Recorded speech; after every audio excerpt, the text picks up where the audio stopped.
दी तरफ वेल मलक भी मोहम्मद दी वेल मलक इकबाल दी तरफ वेल 300 रुपए दी वेल देनाल दी वेल मलक हनीफ दी वेल मलक इकबाल दी तरफ वेल मलक हनीफ दी वेल मलक इकबाल दी तरफ वेल 400 रुपए दी वेल देनाल दी वेल मलक शौकत दी वेल मलक इकबाल दी तरफ वेल मलक शौकत दी वेल मलक इकबाल दी तरफ वेल 500 रुपए दी वेल देनाल दी वेल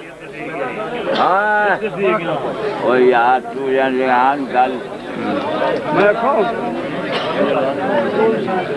हाँ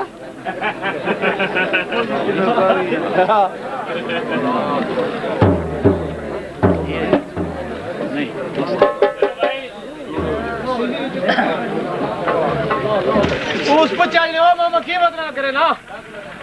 जने पुत्रा मां पानी नहीं लबना थे मैं तो तक उसा क्या भाई मैं तो पानी दिखा ना लेकिन मैं थोड़ा ये थलो होठ नहीं एक है उस पड़े ताकि में नहीं ये बात मैं इस पानी को नहीं मतलब इतना फायदा को नहीं छोड़ पाऊंगा आखिर तो समझ का मैं तस तो और नहीं मरना तो होठ हो सकता कभी रब छुड़ाए तो छोड़ सके ठीक थी वजह चलो मैं होठ है ना फायदा करें चलो ये होठ थोड़ा जा खा के ना यार पानी 10 खुदा ना नाम ही मैं मर नहीं गिदुड़ सा कहूंगा